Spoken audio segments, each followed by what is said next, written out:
Welcome, listeners, but take heed. We will say whatever we need to share our knowledge, thoughts, and joy, and even things that do annoy. So join us now, but be aware, we have a tendency to swear.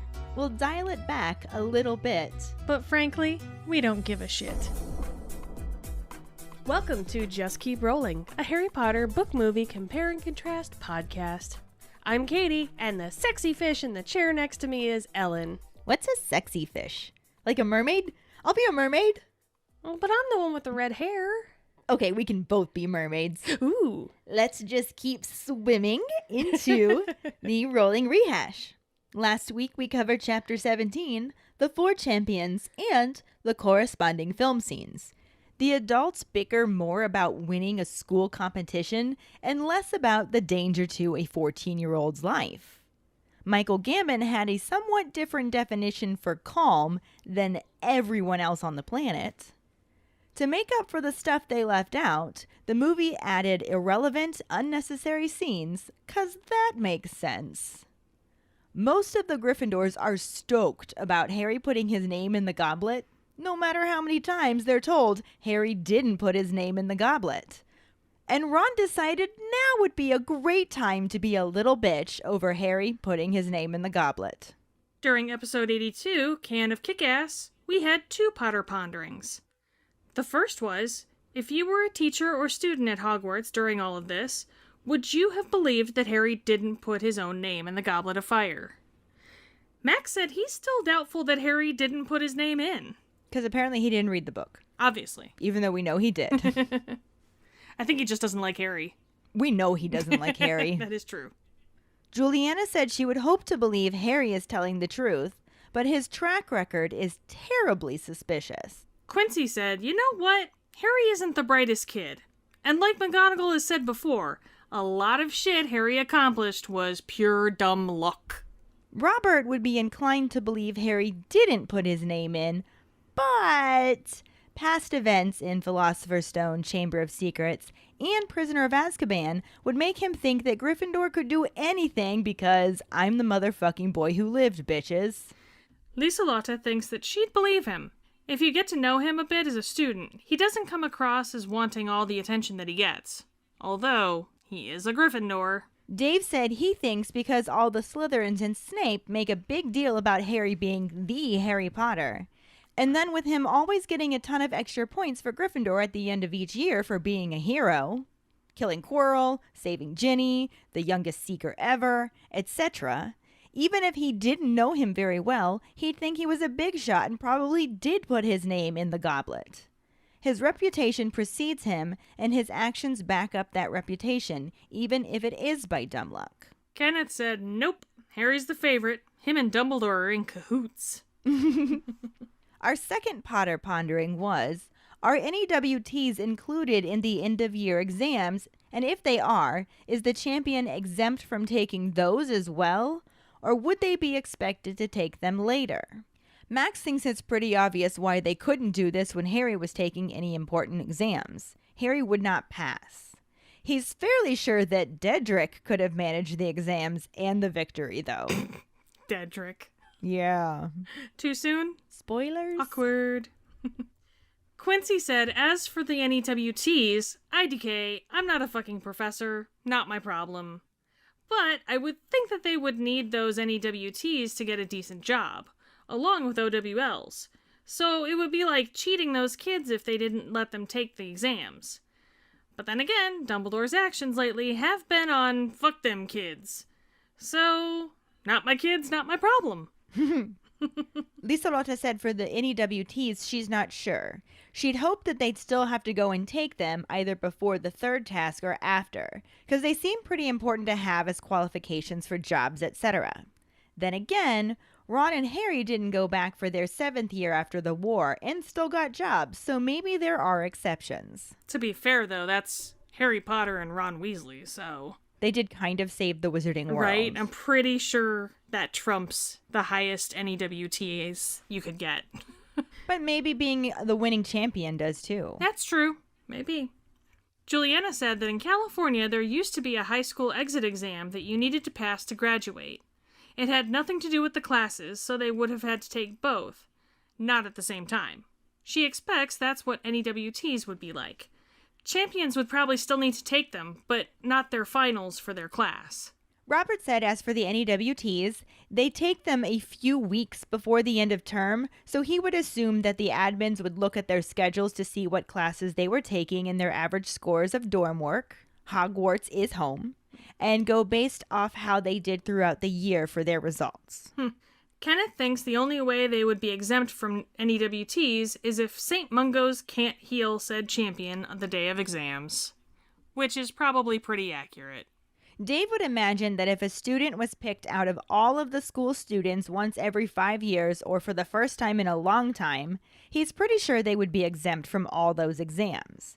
And if they are picked the best out of a whole school, he doesn't think not having good scores or not having taken those exams 1 year is going to affect their chances at getting whatever job they want after graduating.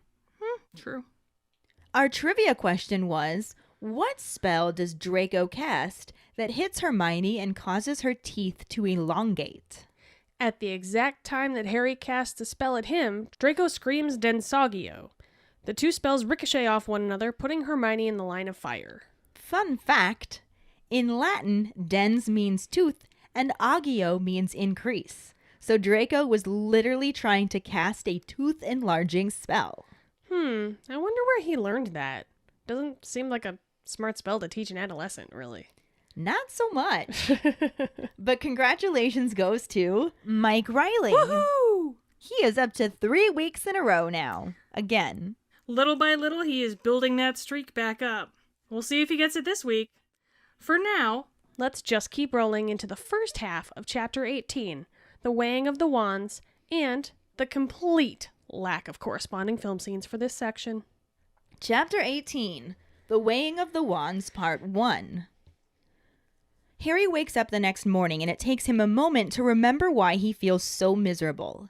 Thinking of the previous night, he sits up and pulls back his bed curtains, intending to talk to Ron, but instead finds that he had gone down to breakfast without him. He dresses and reluctantly heads out of his dormitory, but the prospect of going into the Great Hall and facing everyone is not inviting. He heads that way anyway since the Creevy brothers see him in the common room and frantically wave him over, and as he climbs out of the portrait hole, he finds himself face to face with Hermione. She offers him a stack of toast and suggests that they take a walk. They head out to the grounds and Harry tells her all about what happened. He's relieved when Hermione accepts his story without question. She tells him that she could tell by the look on his face that he didn't enter and speculates about who did put his name in. Harry cuts her off to ask if she's seen Ron and wonders if he still thinks Harry entered. She awkwardly says that she doesn't think he really believes that, just that he's jealous of Harry being the one who always gets the attention. Harry says to tell him he'd swap anytime he wants, and Hermione says that he has to tell him, not her. Harry refuses to run around trying to convince him and says maybe he'll get it once Harry's broken his neck or something. Hermione doesn't think that's funny and tells Harry that he's got to write to Sirius before he finds out from the Daily Prophet. Harry agrees to write him, but refuses to ask Ron if he can use Pigwidgeon, deciding to borrow a school owl instead. They head to the owlery, and Hermione hands him a parchment and a quill. He writes a short note to Sirius about being picked as a 4th champion for the Triwizard Tournament, despite not putting his name in, and finishes it off hoping he and Buckbeak are well. Hedwig flutters down to collect the letter and is once again offended when he tells her he can't use her. Back at lessons, Harry can't avoid the rest of the school and realizes that everyone thinks he entered himself into the tournament, and aside from the Gryffindors, no one else is impressed. The Hufflepuffs are very cold towards all of the Gryffindors, feeling that Harry is stealing their glory. On top of that, Ron still isn't speaking to Harry, and Hermione's forced conversations between them isn't helping. He can't even look forward to seeing Hagrid during Care of Magical Creatures, since it means seeing the Slytherins too. As expected, Malfoy immediately begins to taunt Harry, saying that everyone better get their autographs now because he bet he won't make it past 10 minutes into the first task. Crabbe and Goyle laugh, and Malfoy temporarily stops mocking Harry when Hagrid emerges from his cabin carrying a tower of crates, each containing a blast-ended Scroot. He horrifies everyone by telling them they're going to take the Scroots on a walk, since he thinks their aggression towards one another is because of pent-up energy. This does effectively distract Malfoy and gives Hagrid an opportunity to get Harry away from the rest of the class to talk about being school champion. Harry reminds him that he is one of the champions and is grateful when Hagrid asks him if he has any idea who entered his name. Harry says he wishes he knew who did it, and they look out at the class struggling to control the now 3-foot-long, grayish-armored giant scorpion crab-like creatures. Hagrid thinks they're having fun, and Harry figures he must mean the Scroots because his classmates certainly aren't, as more than one of them are being dragged behind a Scroot that just blasted off. Hagrid sighs and mentions that everything seems to happen to him, and Harry doesn't reply, thinking of how that's basically what Hermione had said to him and why Ron is no longer talking to him. The next few days are some of the worst days Harry has ever had at Hogwarts, with dislike pouring onto him from every side. He understands why Hufflepuff is upset and is used to Slytherin being awful to him, but had hoped that Ravenclaw would be more supportive. Instead, they seem to think that he was just trying to get himself more fame by entering the tournament. Cedric, with his good looks, also looks the part of a champion much more than him and is receiving just as much attention as Victor Crumb. Harry also hasn't heard back from Sirius yet. Trelawney keeps predicting his death with more certainty, and he did so poorly at his summoning charm that Professor Flitwick gave him extra homework.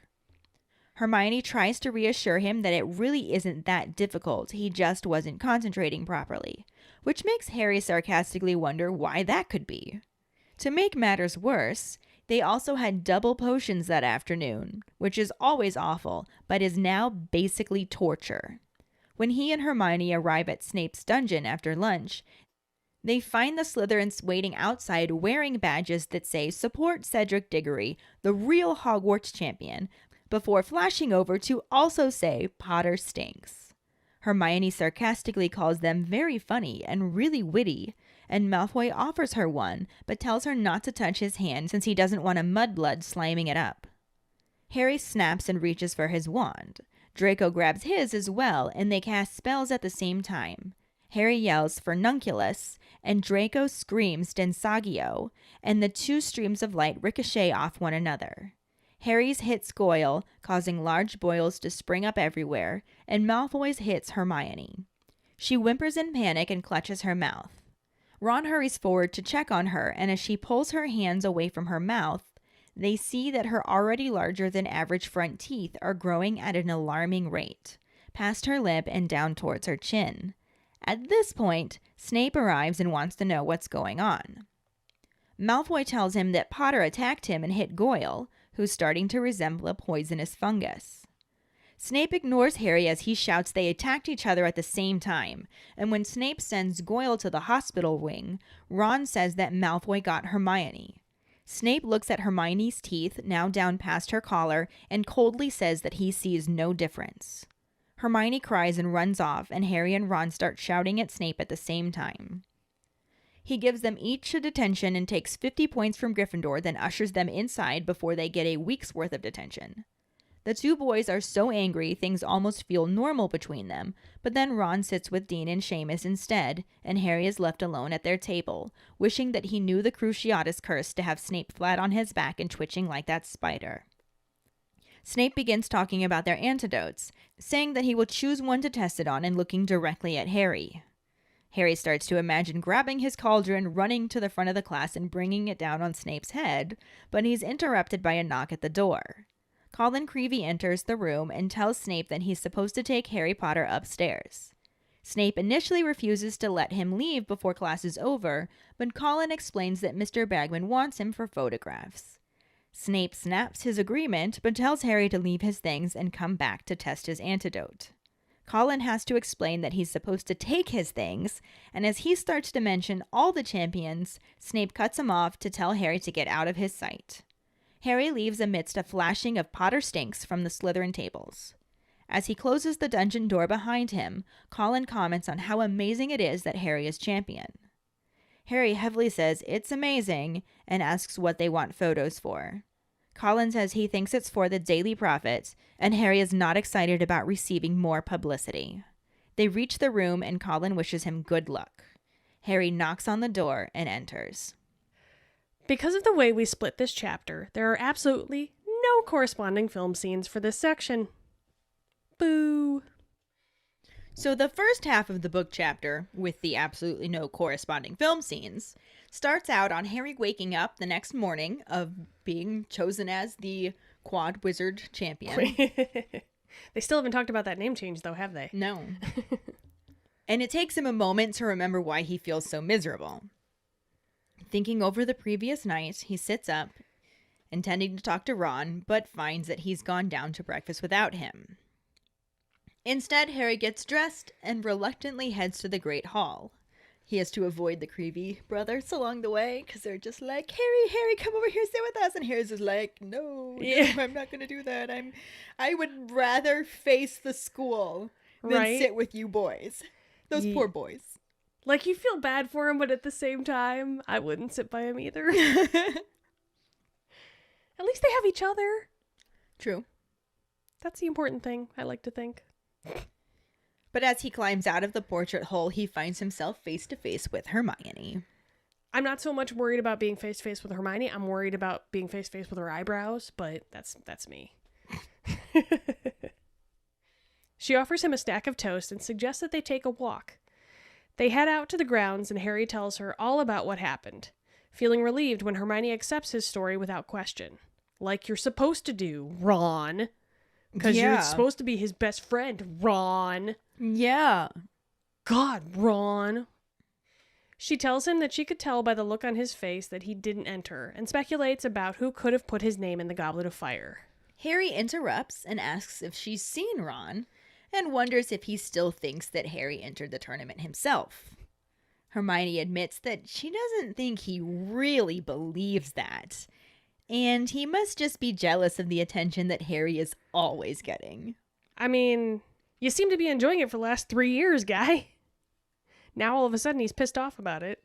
I think he tolerated it before. Sometimes it seemed like he dug it a little much. Not really in the books. Okay. Well, I don't know. Harry says to tell him he'd swap any time he wants, and Hermione says that he has to tell him, not her. Which is how because she's not an owl. She's not an owl. We're not there yet. No, but this is essentially that part, It too. really is, kind of. And this is how it should have fucking gone. Right. Anyway. Harry refuses to run around trying to convince him and thinks that it'll be easier to understand once he's been killed. Because that's such a teenage thing to think. Well, why would you injure yourself in something that's gonna murder you? You'll be sorry when I'm dead. Pretty much. You'll believe me when I'm gone. I'm gonna hold my breath until you believe me. Pretty much. It's Harry Potter and the Goblet of Hormones. The Goblet of Puberty. Honestly, that's kind of the next book. Well, yes. That is true. Caps Lock Harry and whatnot. Hermione doesn't think it's as funny as we do, apparently. She tells Harry that he needs to tell Sirius before he finds out from the Daily Prophet. Yeah. I mean, that's fair. Mm-hmm. Even Harry thinks so. He agrees to write to him, but refuses to ask Ron to use Pigwidgeon, deciding to borrow a school owl instead. They head to the owlery, and Harry writes a short note to Sirius explaining the situation. Hedwig flutters down to collect the letter and is once again offended when Harry says he can't use her. That poor owl. Boo. First he's ungrateful, then he's just like, no, I don't want to use you. Right? Except Harry's just like, first Ron, now you, it's not my fault. Everyone's against me, guys. Angsty My life Harry. sucks. I'm gonna hold my breath. So it is Harry Potter and the Goblet of Angst. It is. It is. Oh, Lord. Poor Harry. Oh, wait. He kind of brings it on himself. A little bit. Not this time. Not in this case, but he's gotten away with it so often in the past. I feel like it's time Karma. for it. Yeah, it's just karma coming back at him. During that day's lessons, Harry finds that everyone thinks he entered himself into the tournament, and aside from the Gryffindors, no one's really impressed. No. No one gives a shit. They give a shit. It's just in the opposite way. Very true, yes. I almost feel like that would be a breath of fresh air for Harry. Like, he's so used to being fawned over. Like, yay, now people hate me. I feel like that's just too much of an extreme the opposite direction. I Because guess. he's still getting attention. It's just a really sucky kind of attention. True. Be careful what you wish for, kids. It's like the entire school turned into Snape. That is true. Even the Hufflepuffs, which makes me, like, upset. Yeah, but I understand. No, I understand, but it's just they're supposed to be the super nice ones, and they're super mean about it. But I mean, I understand that's because they feel like Harry's stealing their glory. Like, they finally get someone in the spotlight. And Yeah, Cedric's one of the few people that have actually brought the Hufflepuffs any glory. honor. Which is just boo, because there's so many wonderful things about Hufflepuff. Yeah. There's other glorifying things about them. It's just not very public. It's not public, and it's not, like, super death-defying grand stuff like Gryffindors do, or even Slytherins do. Like, it's not big stuff. It's little stuff that matters day to day that you just don't notice. You know what I mean? Hufflepuffs win at life. They do. I hardcore embrace the fact that my secondary house is Hufflepuff. Even though it's pretty damn near a tie between the other three houses, I'm so Gryffindor. Hufflepuff showed the highest percentage, so it's my secondary. Yeah. And I love it.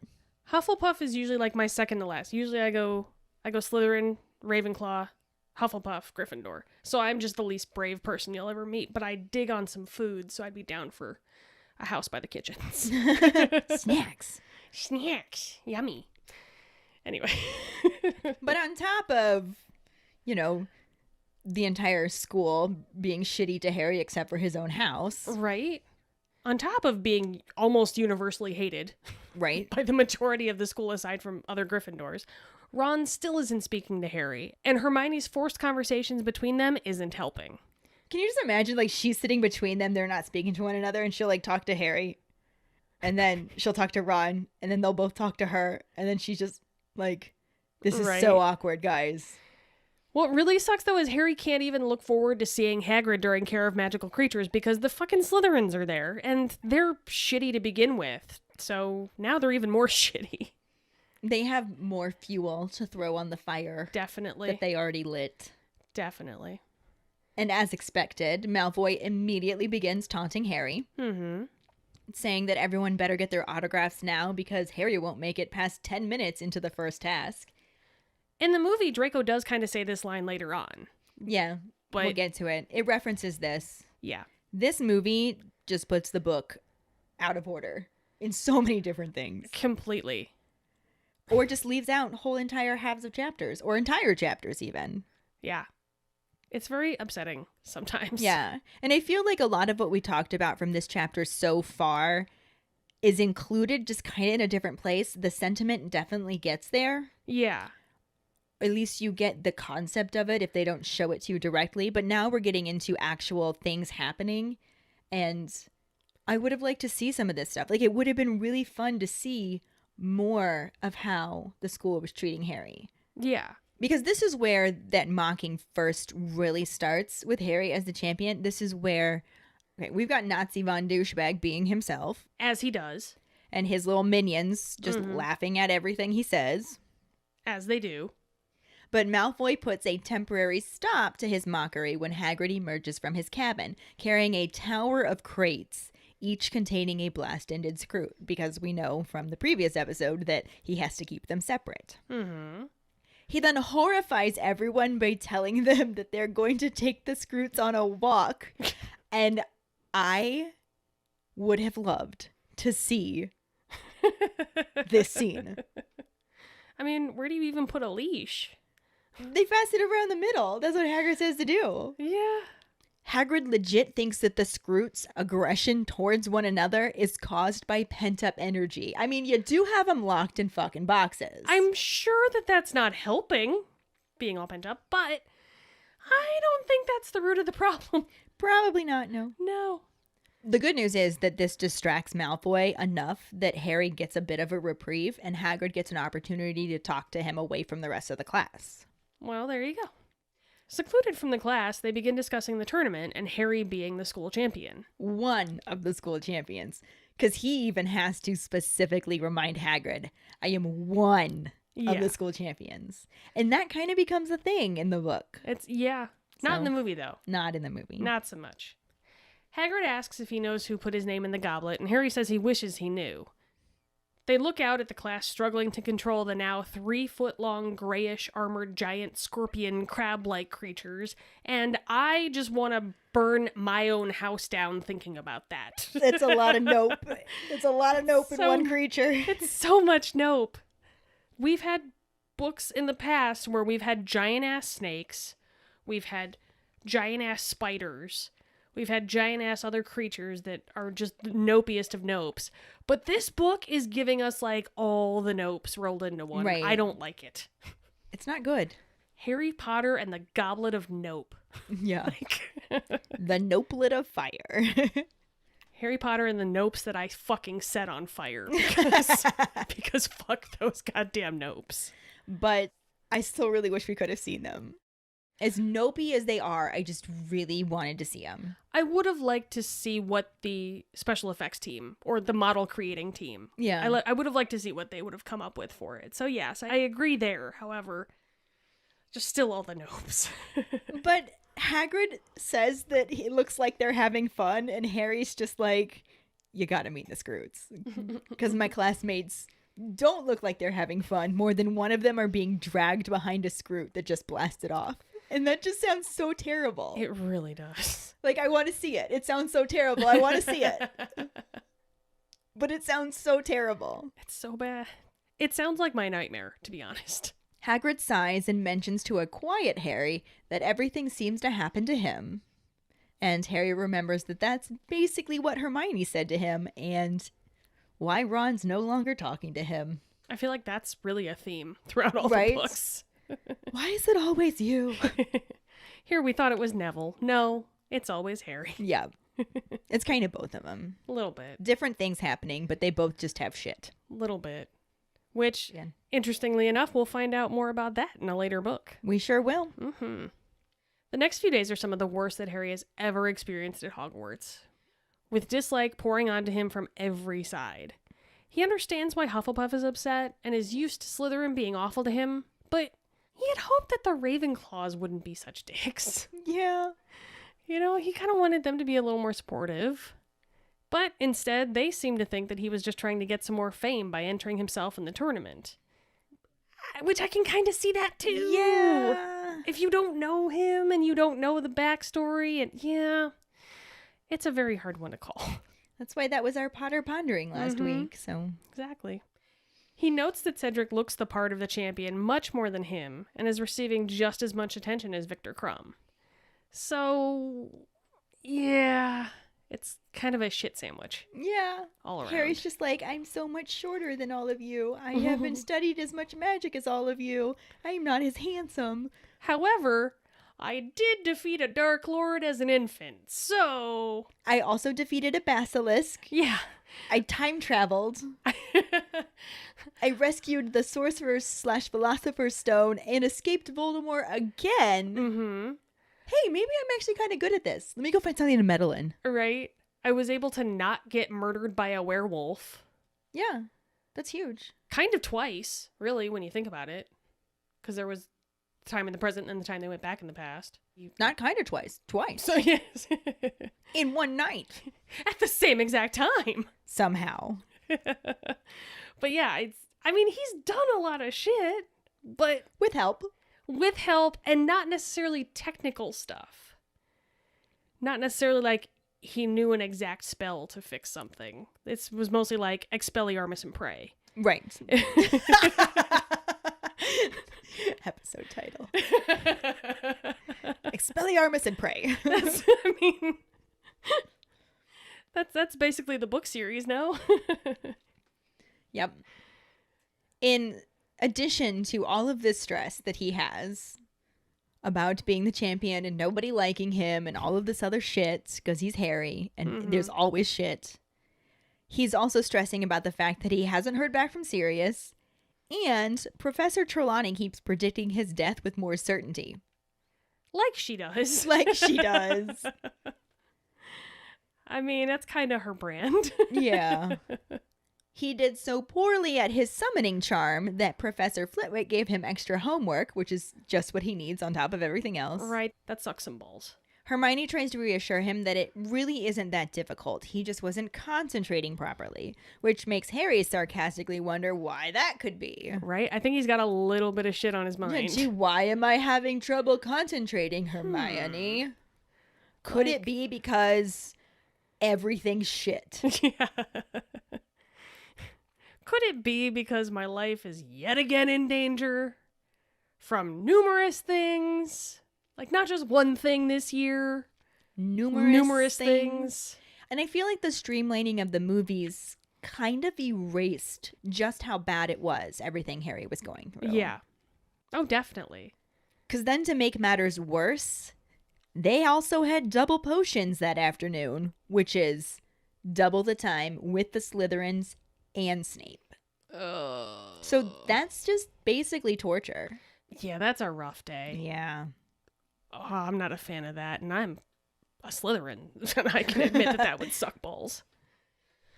But when he and Hermione arrive in the dungeon after lunch, they find the Slytherins waiting outside wearing badges that say, "Support Cedric Diggory, the real Hogwarts champion," before they flash over to also say, "Potter stinks," which is a really shit insult. Yeah.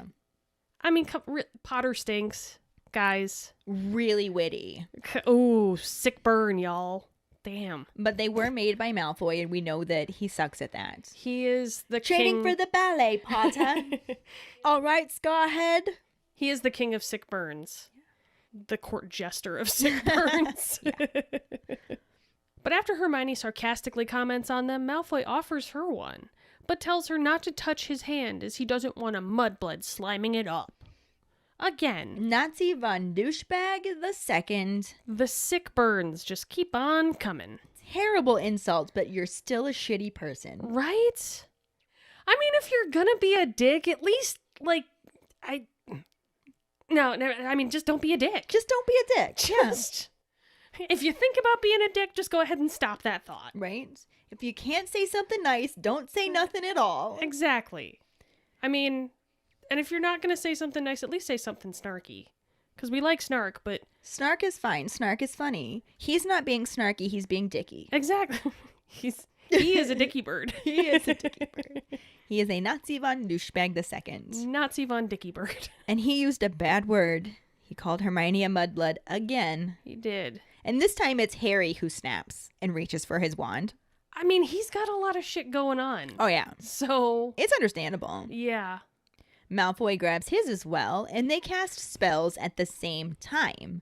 Harry yells Furnunculus, Draco screams Densagio, and the two streams of light ricochet off one another. Harry's hits Goyle, causing large boils to spring up everywhere. So basically an improvement to Goyle's face. I would think his mother would be pleased. Right? And Malfoy's hits Hermione. Oh. This does kind of suck. Yeah. This makes me feel really bad. I would have loved to see this, though. I don't think we got to see enough of the magic dueling. They had the dueling club in Chamber of Secrets, but they made the magic interaction more like throwing them far distances. And we never got to see the special effects where someone's face breaks out in boils. Or, I mean, we got to see some things like that later, but not related to magic being cast at one another. And not nearly like as specific as some of the spells could be. Like, we never got to see the bat bogey hex that Ginny throws. Like, we never got to see specific spells that I really wish we could have. I would have liked to see this magical aspect where a spell is cast and specific things happen, and it's not just them being thrown backwards or... Yeah. It's not just jet of light, boom. Right. It's not loud noises and flashing wands. It's like a legit cause and effect. And Yeah. You know, yeah. I agree. I very much agree. Like, you're in fucking wizard school. What are you learning? Right? I mean, I don't know why they're being taught these spells, but... Well, I feel like these spells are the equivalent of, like, when you take a foreign language and you learn the dirty words. You purposely go out and learn, like, the swear words in Spanish just because you can. But anyway, so Malfoy hits Hermione, and she whimpers in panic and clutches her mouth. Ron hurries forward to check on her, and as he pulls her hand away, they see that her already larger than average front teeth are growing at an alarming rate, past her lip and down towards her chin. And I gotta wonder if that hurt too. I would think so. That just seems like it would be extremely painful. Yeah. Painful, awkward, embarrassing. All of the above. Yeah. No fun at all. So many things wrong with that. However, 2 thumbs down. But at this 4 point... thumbs down. I'm joining you. However, So at this point, Snape arrives and naturally wants to know what's going on. like teachers do. As they should. Right. Malfoy tells him that Harry attacked him and hit Goyle, who's starting to resemble a poisonous fungus. So not much of a change. Right. And Snape ignores Harry as he shouts that they attacked each other at the same time. Like he does. Exactly like he does. You know? And when Snape sends Goyle to the hospital wing, Ron says that Malfoy got Hermione. Snape looks at Hermione's teeth, now down past her collar, Oh my gosh. and coldly says that he sees no difference. And this is one of the moments that should have never been left out of the movie. Because it shows the more day-to-day trauma that Snape inflicted upon the students. Yeah. The movie left every single bit of that out. Like, we got the one little thing in the beginning where he's like, tisk tisk, our new celebrity, like to Harry. Yeah. But even that moment pales in comparison compared to the shit that he would do to Harry, Neville, and Hermione. Exactly. On more than one occasion. Constantly.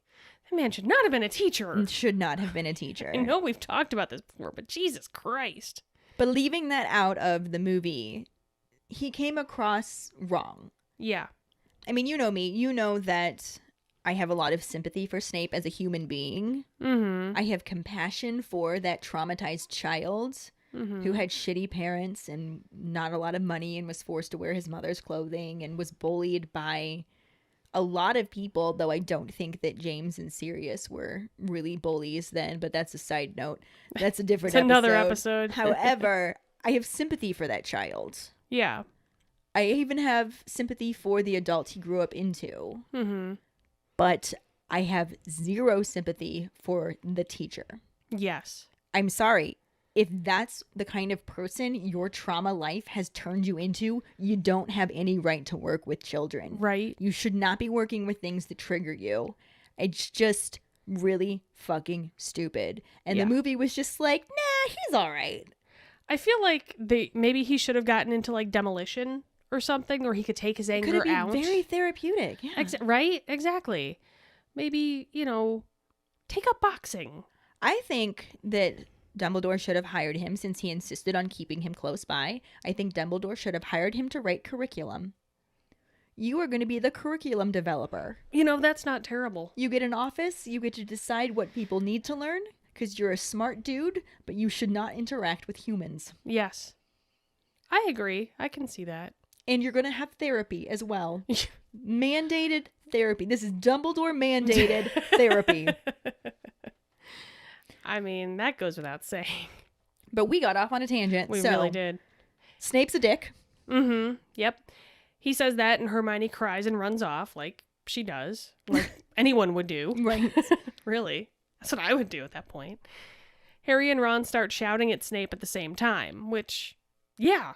Yeah. Sure. But luckily, he can't quite understand what they're saying because it's masking one another. Yeah, so he can't... He still gets the gist, though. I'm pretty sure he didn't need exact words, but yeah. He gives them each detention and takes 50 points from Gryffindor before ushering them inside before they get a week's worth of detentions. Which... probably a good call. Yeah, well, here's the thing. Snape was a dick. Yes. He probably deserved to get yelled at the way that they yelled at him. Definitely. However, if you're going to scream things at a teacher, there are consequences. Yeah. And I get that he deserved his own consequences, Yeah. but there's not a lot a child can do about that, and that was probably a poor choice. I mean, was it understandable? Yes, but there totally still needs to understandable. be. I don't know, 50 points seems like a lot. We've talked about point discrepancies in the past. Right. I feel like the detention was probably deserved. I feel like Snape probably needs a detention himself. Yeah. Detention and therapy. Maybe take some points away from the teacher house. Yeah. But yeah, I mean, that's a little extreme in a week's worth of detention. God, that sounds terrible. I'm glad that they didn't get a week's worth of detention, but Yeah. that's possibly worse than walking a Scroot. I mean, I don't know. You read the description of the Scroots, right? Yeah, I don't know. I don't know. Would you rather walk a Scroot or deal with Snape for potions/detentions? There's our part of pondering Okay. right there, because it's rough. It's a tough one. What would you do? Can I just eat Hagrid's beef casserole? I can pick around the talons. Yeah, anyway. I honestly don't. I might pick the Scroot. I like animals, but I don't know. Being a teacher dealing with awful teachers is infuriating. Yeah. I agree, and I'm a frustration crier, so I would just spend the whole time crying. But at the same time, the Scroot embodies every nope that I hate. So much nope there. It's a It's a tough choice. Nope. It'll be interesting to see what our keepers think. Yeah, definitely. Anyway, Harry and Ron are so angry with Snape that they almost forget that they're fighting. Which I always love that, where you're like, man, that guy was a dick. Wait, I hate you. Hold on. You're a dick. Exactly. Screw you, man. But then Ron sits with Dean and Seamus instead of Harry, leaving him alone at the table, wishing that he knew the Cruciatus curse so that he could have Snape flat on his back and twitching like that spider. Yeah, this is definitely Harry Potter and the Goblet of Angst. Yeah. We're getting pretty dark. Yeah. We're getting super, like, we're talking about not just cursing a teacher, but using an unforgivable curse on a teacher. And if he knew how to use it in that moment, I think he would mean it. Right? So, there's that. Yeah. A little bit scary. But Snape begins the lesson by talking about their antidotes, saying that he will choose a student to test one on, all while looking directly at Harry. Of Gee, course. who's he going to choose to poison? I mean, obviously Neville. Or his toad. Yeah. Harry starts to imagine grabbing his cauldron, running to the front of his class, and bringing it down on Snape's head. Which, it's dark, but it also is like a cartoon right there. Yeah. That's like You imagine, Wile like, E. Coyote shit. The birds flying around Snape's head. It'd be owls. stars. A cartoonish lump coming up out of his hair. Well, he doesn't do this. He doesn't even get to keep fantasizing about it because he's interrupted by a knock at the door. Colin Creevey enters and tells Snape that he is supposed to take Harry Potter upstairs. Snape initially refuses to let him leave before class is over, but Colin explains that Mr. Bagman wants him for photographs. Photographs. You know, I was always really impressed with Colin Creevey during this scene. Yeah. Like, no, Professor Snape, this is what he needs to do. Like, he Yeah. literally challenges Professor Snape. That's kind of badass. Yeah. That just shows you how much Colin Creevey loves the idea of Harry Potter getting pictures taken. Apparently.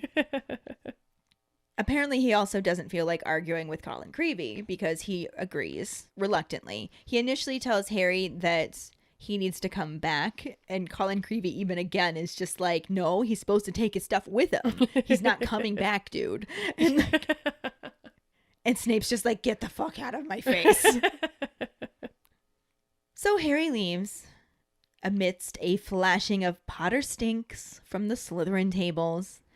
As he closes the dungeon door behind him, Colin comments on how amazing it is that Harry's champion, and he's like, one of the champions.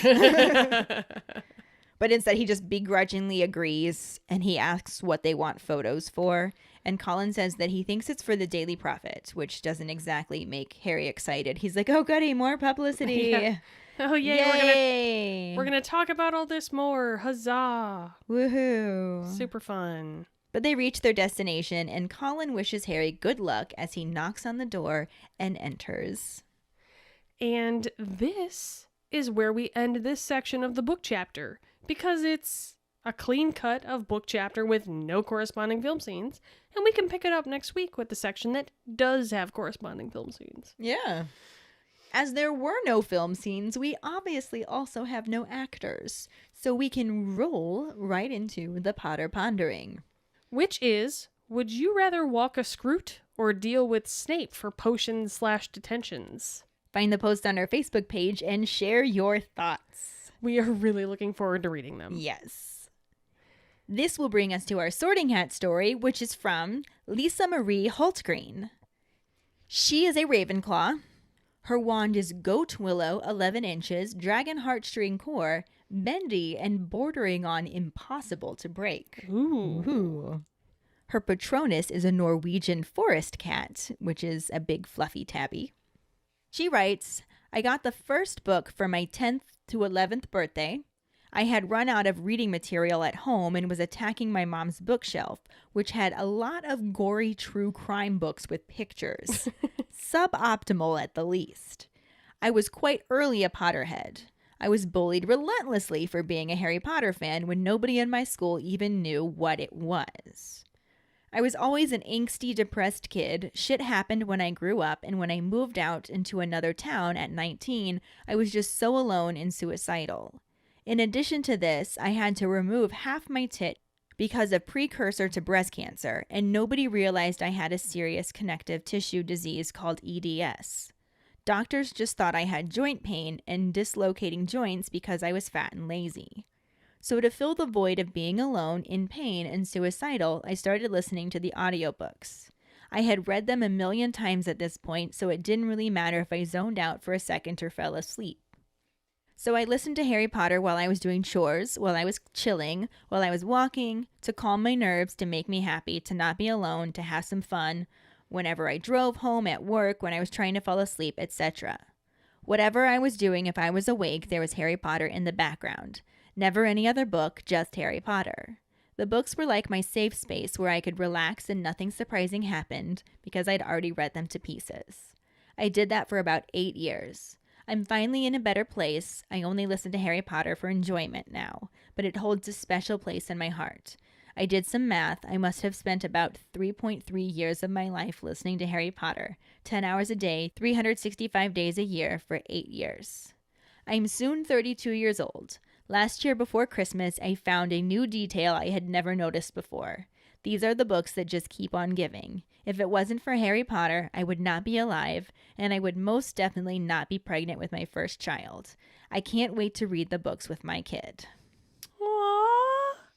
Thank you so much for sharing your Sorting Hat story, Lisa Marie. That is truly beautiful, of everything that you've made it through and how Harry Potter was able to help you. And yeah, it means so much that you'll share that with us. Thank you so much. And you know what? This goes to show for anyone else out there, too, that you're not alone and you have somebody who's always there. And I just love that. Yeah. I love it. That's amazing. You are awesome, Lisa Marie. I love you. If any of you other keepers out there listening would like us to read your Sorting Hat story on a future episode, you can email it to us at justkeeprolling@gmail.com. Let us know your house, wand, Patronus, how you got into Harry Potter, and anything else you might want to share with us.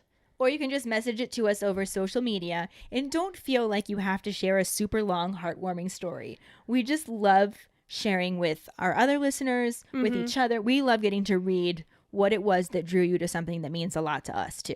So yeah. We love the heartwarming stories. They're wonderful and they're great, but don't feel pressure. Right. We love all of the stories. Exactly. So. And now for the trivia question. How did Rita Skeeter describe Dumbledore in her piece about the International Confederation of Wizards Conference? The first one who responds with a correct answer and the code word #enchantingly-nasty will get a sticker. Another way to get a sticker is to rate and review us through iTunes. If you don't have an Apple account, then you can write us a recommendation on our Facebook page. Make sure to email us at justkeeprolling@gmail.com to let us know you did, and we will get back to you to figure out which sticker you want and where to send it. Don't forget to find us and follow us on Facebook at JKR Podcast and Twitter and Instagram at Just Keep Rolling. Following us on Podbean at justkeeprolling.podbean.com will get you the episode as early as possible and give you a leg up in answering the trivia question. You can also go to our website at justkeeprolling.com to check out our Just Keep Rolling and Harry Potter related merchandise for sale. Don't forget to subscribe to our YouTube channel, where we post our weekly podcast episodes, cooking show episodes, and other random videos. If you would like to support us as a patron, you can sign up on patreon.com/justkeeprolling. $2 and up a month will get you some awesome perks like Just Keep Rolling swag, access to patron-only Facebook groups, chats, our Discord channel, virtual hangouts, and more. As always, any support you can give is greatly appreciated. And join us next week when we talk about the second half of Chapter 18, the weighing of the wands, and the corresponding film scenes. Thanks for listening. We hope you hear us again. I'm Keighty. I'm Ellen. Until the next time, Just keep rolling.